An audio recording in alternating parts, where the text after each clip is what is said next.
자리에 앉으십시오. 말씀은 출애굽기 17장 8절부터 16절, 우리 구약, 우리 109쪽입니다. 출애굽기 17장 우리 8절부터 16절까지 함께 읽습니다. 8절. 그때에 아말렉이 와서 이스라엘과 르비딤에서 싸우니라. 모세가 여호수아에게 이르되 우리를 위하여 사람들을 택하여 나가서 아말렉과 싸우라. 내일 내가 하나님의 지팡이를 손에 잡고 산 꼭대기에 서리라. 여호수아가 모세의 말대로 행하여 아말렉과 싸우고 모세와 아론과 훌은 산 꼭대기에 올라가서 모세가 손을 들면 이스라엘이 이기고 손을 내리면 아말렉이 이기더니 모세의 팔이 피곤함에 그들이 돌을 가져다가 모세의 아래에 놓고 또한 그가 그 위에 앉게 하고 아론과 훌이 한 사람은 이쪽에서 한 사람은 저쪽에서 모세의 손을 붙들어 올렸더니 그 손이 해가 지도록 내려오지 아니한지라. 여호수아가 칼날로 아말렉과 그 백성을 쳐서 무찌르니라. 여호와께서 모세에게 이르시되 이것을 책에 기록하여 기념하게 하고 여호수아의 귀에 외워 들리라. 내가 아말렉을 없이하여 천하에서 기억도 못하게 하리라. 모세가 제단을 쌓고 그 이름을 여호와 니시라 하고 이르되 여호와께서 맹세하시기를 여호와가 아말렉과 더불어 대대로 싸우리라 하셨다 하였더라. 아멘. 기도의 손을 절대 내리지 마라. 기도의 손을 절대 내리지 마라 라는 제목으로 말씀 전합니다. 제자같이, 가정같이, 사도같이, 같이 이루는 지성, 이 시간 하나님을 예비하는 우리 성도님들을 주님의 이름으로 사랑하고 축복합니다. 국방부 장관 후보, 그 후보들을 모아놓고 청문회를 합니다. 이 청문회에 단골 질문이 있습니다. 휴전 중인 우리 대한민국의 주적이 누구입니까? 다수의 후보들은 이렇게 말합니다. 대한민국의 영토와 국민을 위협하는 모든 대상이 적입니다. 정답처럼 들리지만 교묘하게 본질을 피해가는 대답입니다. 그러나 어떤 후보는 대한민국의 주적은 북한이라고 말합니다. 국민의 한 사람으로서 마음까지 시원해지는 답변입니다. 이렇게 대답한 후보가 국방부 장관이 되었을 때 나라의 안보가 더 확고합니다. 군인이 싸워야 될 적이 누구인지 모른다면 가장 안타까운 일이겠지요. 싸움의 대상이 누구인지 정확하게 말하고 싸우는 사람이 이깁니다. 하나님의 나라의 적은 누구입니까? 라고 물으면 어떻게 대답하시겠습니까? 여러분의 적은 누구입니까? 라고 질문하면 우리 성도님들은 무엇이라고 대답하시겠습니까? 에베소서 6장 12절에 우리의 씨름은 혈과 육을 상대하는 것이 아니요 통치자들과 권세들과 이 어둠의 세상 주관자들과 하늘에 있는 악한 영들이라. 성경은 우리에게 분명하게 말씀합니다. 어둠의 세상 주관자들, 하늘에 있는 악한 영들이 우리가 대적해야 될 대상입니다. 그런데 우리는 상대가 누구인지도 알면서도 바쁜 삶으로 잊고 살 때가 많습니다. 아니, 회피할 때가 더 많습니다. 하나님은 그러한 우리에게 기도의 손을 절대 내리지 말라고 말씀합니다. 줄여서 말하면 기도 손을 절대 내리지 말라, 기도 손절 마라. 기도 손절 마라. 여기서 손절은 포기한다는 뜻이 있지요. 일반적인 뜻으로. 즉, 기도를 포기하지 마라. 여러분의 상대가 누구인지 안다면, 우리의 상대가 누구인지 안다면 절대 기도손을 내릴 수 없습니다. 또한 여러분과 함께하는 분이 누구인지 안다면 절대 포기할 수 없습니다. 왜 기도의 손을 절대 내리지 말라, 포기하지 말라 이렇게 말씀하신 첫 번째 이유가 있습니다. 첫째는 하나님이 보낸 아말렉과 싸워야 합니다. 우리 8절부터 10절까지 함께 읽겠습니다. 그때에 아말렉이 와서 이스라엘과 르비딤에서 싸우니라. 모세가 여호수아에게 이르되 우리를 위하여 사람들을 택하여 나가서 아말렉과 싸우라.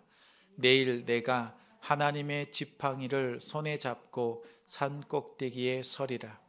여호수아가 모세의 말대로 행하여 아말렉과 싸우고 모세와 아론과 훌은 산 꼭대기에 올라가서 8절에 그때에 라고 시작합니다. 갑자기 아말렉이 등장합니다. 왜 아말렉이 이스라엘을 쳐들어왔을까요? 이스라엘은 아직 준비되지 않았습니다. 광야에서 첫 번째 전쟁을 만났습니다. 아말렉이 나타난, 이들이 등장한 시기가 중요합니다. 그때가 언제입니까? 출애굽기 16장 바로 앞장에 하나님께서 이스라엘 백성들에게 만나를 주셨습니다. 17장 1절에는 여호와의 명령대로 신광야를 출발하여 르비딤에 장막을 쳤습니다. 이곳에 도착했는데 마실 물이 없습니다. 이 일로 모세를 원망합니다. 심지어는 출애굽한 그 자체가 잘못된 선택이었다고 모세를 죽이려고 합니다. 모세와 이스라엘 백성이 서로 싸웁니다. 원망합니다. 모세와 이스라엘 백성이 서로 싸워야 될 대상인가요?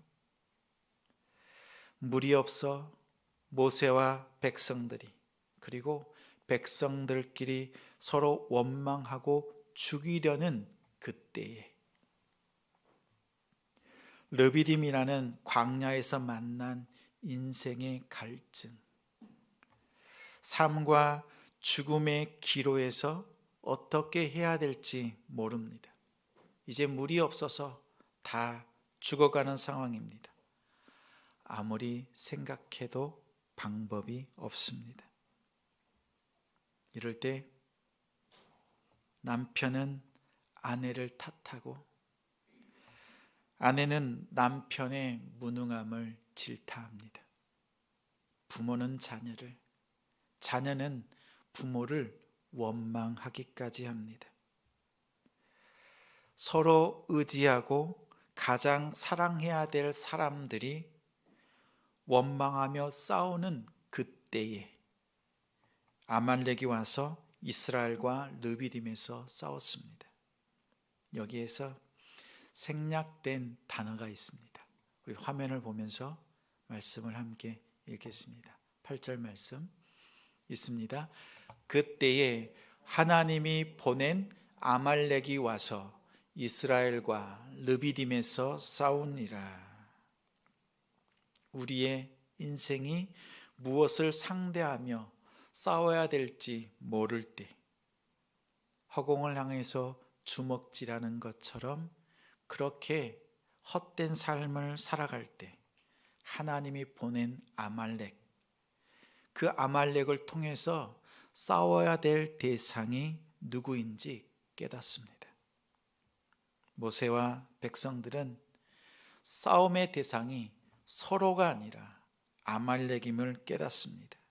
그래서 9절에 모세가 급히 여호수아에게 명령합니다. 우리를 위하여 사람들을 택하라.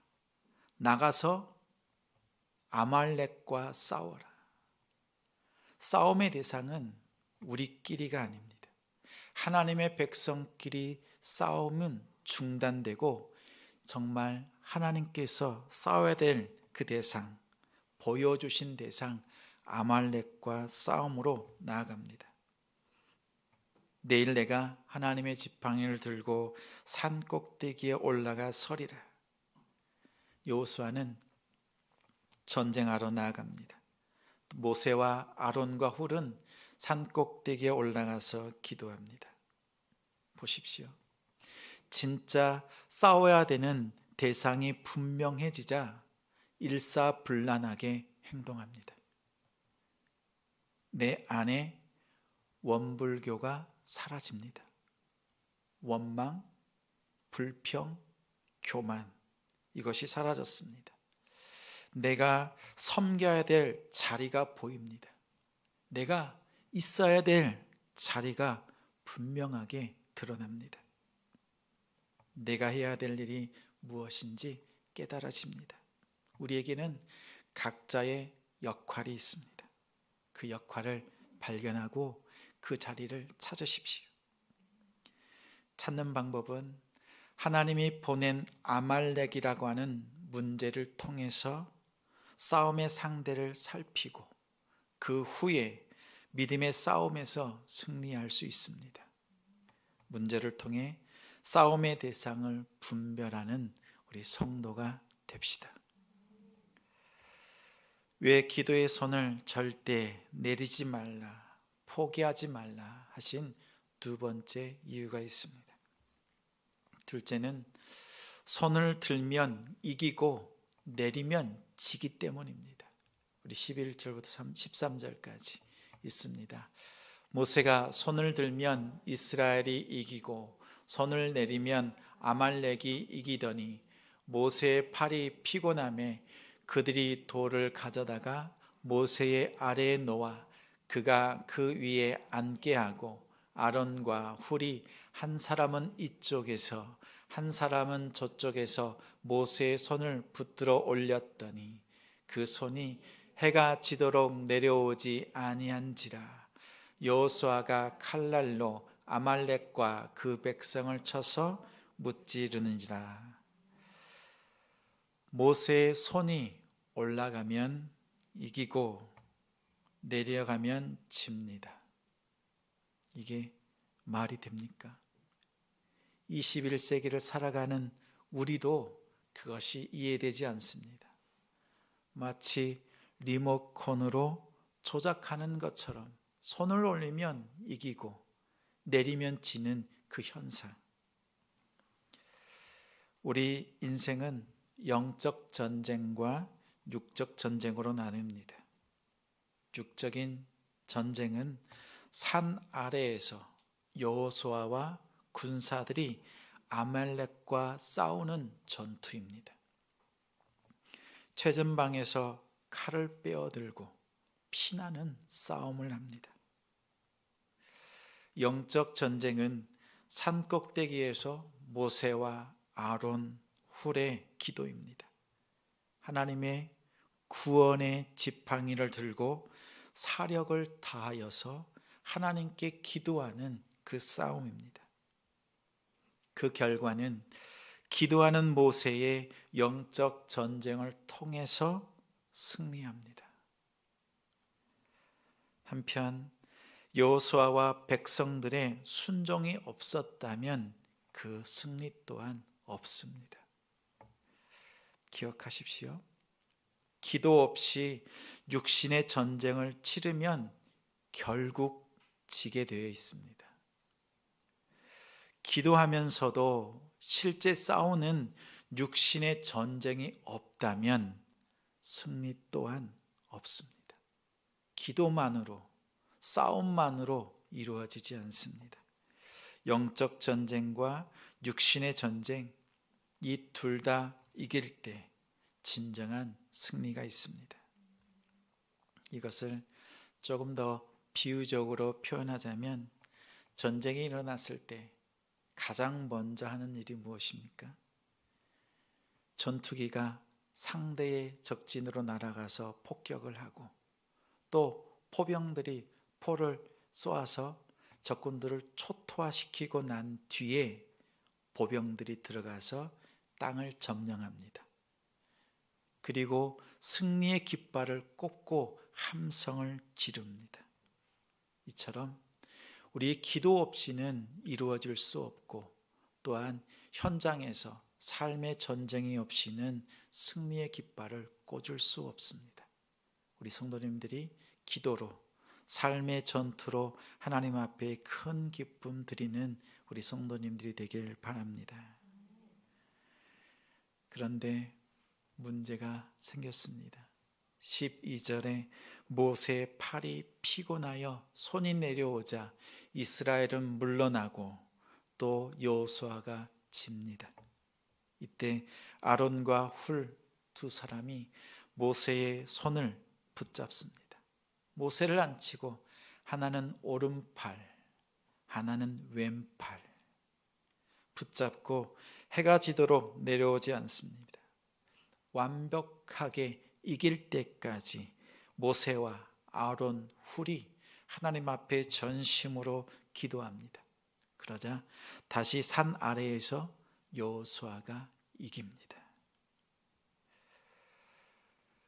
월요일부터 금요일 새벽에 기도합니다. 또한 우리 성도님들 중에는 시간을 정하여서 기도하는 우리 성도님들이 계신 줄 압니다. 육신의 전쟁에서 이기는 것은 기도 없이 이길 수 없습니다. 또 기도의 사명을 다하는 우리 중보 기도자들은 압니다. 중보 기도로 한 영혼을 살리고 한 가정이 회복되는 것을 알기에 중보 기도를 멈출 수 없습니다. 기도를 쉴 수 없습니다. 또한 남동탄 지성교회, 우리 교회를 향한 중보 기도가 있음을 느낍니다. 제가 신방이나 말씀을 선포하는 지금처럼 육적인 전쟁을 치를 때 마음을 다해서 기도하는 중보 기도자들의 기도가 있기에, 그 영적인 전투가 있기에 오늘 힘있게 말씀을 전할 수 있습니다. 우리는 지난주 추수감사주일에 기도의 열매를 올려드리고 또 함께 그 기도를 품었습니다. 나를 위해 중보 기도하는 성도가 있음을 기억하십시오. 그 성도가 우리 성도님들의 왼팔을 이렇게 꽉 붙잡아 줍니다.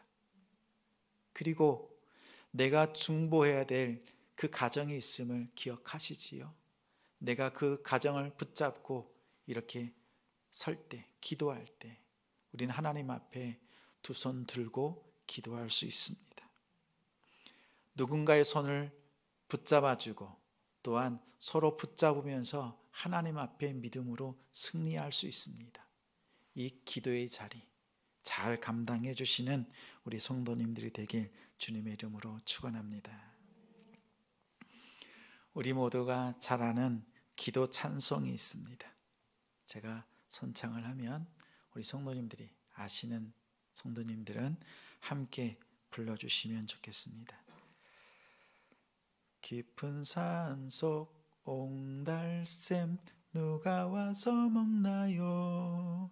새벽에 토끼가 눈 비비고 일어나 세수하러 왔다가 물만 먹고 가지요.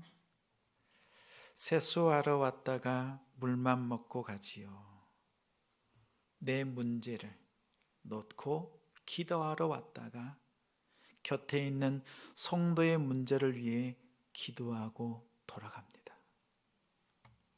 이보다 아름다운 기도 찬송이 어디 있겠습니까? 우리 남동탄 지성교회가 기도의 옹달샘입니다. 이곳이 기도의 샘이어서 하나님이 주시는 은혜와 응답을 퍼올리시는 성도가 됩시다. 믿음의 가정들을 기도로 돕는 성도, 영혼을 살려내는 교회가 됩시다. 왜 우리 기도의 손을 절대 내리지 말라, 포기하지 말라는 세 번째 이유가 있습니다. 하나님의 싸움과 승리를 선포해야 합니다. 우리 말씀이 있습니다. 여호와께서 모세에게 이르시되 이것을 책에 기록하여 기념하게 하고 여호수아의 귀에 외어 들리라. 내가 아말렉을 없이하여 천하에서 기억도 못하게 하리라. 모세가 제단을 쌓고 그 이름을 여호와 니시라 하고 이르되 여호와께서 맹세하시기를 여호와가 아말렉과 더불어 대대로 싸우리라 하셨다 하였더라. 영적인 싸움, 그 승리는 영적인 지도자를 중심으로 하나 되었을 때 승리했습니다. 먼저 그 승리한 것을 낱낱이 기록하라고 말씀합니다. 기억할 수 있도록. 이 첫 번째 전투를 통해서 광야에서의 전투를 이기는 그 비결, 그 원칙을 배우도록, 기억하도록 기록하라고 하셨습니다. 다음은 후계자 여호수아의 귀에 외워 들리라고 말합니다. 그의 귀에 끊임없이 이 사실을 들려주라고 말합니다. 여호수아는 어떤 사람입니까? 산 밑에서 육신의 전쟁을 치른 여호수아입니다. 자신의 몸에 상대의 피가 튀었고 또한 실전에 참여했던 그 승리를 이끌었던 여호수아입니다. 여호수아가 내 마음속에 내가 이 전쟁을 하지 않았다면 아무 일도 일어나지 않았을 걸, 내가 싸워서 이긴 승리라고 생각할 수 있습니다. 또 한편으론 기도했던 사람들, 내가 기도했으니까 이런 응답이 있는 거야. 내가 기도하지 않았다면 하나님께서 역사하셨을까? 이런 마음, 이런 생각이 들 수 있지요. 하나님은 그 한 사람을 향해서 말씀합니다. 가나안 땅에서 이제 하나님의 나라를 이뤄가는 여호수아를 바라보면서 사전에 그 마음에 교육하셨습니다. 승리가 나 때문이라고, 내가 기도했기 때문에, 내가 헌신했기 때문이라고 착각하지 말도록 가르치셨습니다. 승리는 삶의 치열한 싸움과 기도, 그리고 하나님께서 함께해 주셨기에 승리했다는 것을 깨닫게 합니다. 영적인 질서를 통해서 우리는 승리할 수 있습니다. 아론은 모세의 친형입니다. 3살 많은 형. 훌은 유대의 역사가 요세푸스에 의해서 보면 모세의 누나 미리암의 남편이라고 합니다. 인간적인 관계처럼 보이지만 내가 형이다, 누나다, 그 어떠한 위치로 말하지 않고 하나님께서 세워주신 영적인 질서 가운데서 혈육 관계보다 더 강한 영적 관계를 통해서 승리합니다. 이 원리가 우리의 삶의 기준이 되길 원합니다. 그리고 함께 동력하길 바랍니다. 한 주간 기도해 주십시오. 다음 주일에 2022년 섬김 지원서를 나눠드릴 겁니다. 그러면 우리 성도님들은 우리 가정들을 위해서 기도하시면서 교회를 살피면서 기도하십시오. 그러면 내가 섬겨야 될 자리, 내가 있어야 될 자리를 우리 주님께서 보여주실 것입니다. 그 자리를 품고 기도해 주시고 준비해 주십시오. 그리고 지원서에 표시해 주십시오. 그러면 다 모아서 함께 기도하면서 일꾼들을 세워갈 겁니다. 때로는 여러분이 지원하지 않았지만 그 자리를 감당하도록 부탁을 드릴 겁니다. 또 한편 지원했지만 다른 자리를 부탁드릴 수도 있습니다. 기도하면서 주의 몸된 교회를 세워가는 우리 성도님들이 되어주시기를, 그렇게 기도로 준비해 주시기를 부탁드립니다. 주님의 일은 뛰어난 한 사람이 하는 것이 아닙니다. 사역의 동력자들을 통해서 또 하나님이 주신 그 직분을 통해서 함께합니다. 아론과 훌처럼 영적인 질서를 따라서 힘껏 도우십시오. 영적인 전쟁 또 육신의 전쟁에 참여하십시오. 그래야 그 승리를 함께 누릴 수 있습니다. 해질 때까지, 사명을 이룰 때까지 철저히 돕고 하나님이 주신 그 승리의 상급을 함께 누리는 우리 성도님들이 되길 바랍니다. 손을 높이 드는 이 행동은 두 가지가 있습니다. 항복할 때 손을 듭니다. 또 승리했을 때 손을 듭니다. 여러분이 하나님께 항복할 때 하나님의 승리가 여러분의 승리가 됩니다. 이 사실 꼭 기억하십시오. 모세는 제단을 쌓고 여호와 니시, 여호와는 나의 승리라고 외쳤습니다. 하나님의 승리를 선포하고 영광 돌려드리는 우리 성도님들이 되시기를, 우리 믿음의 공동체가 되기를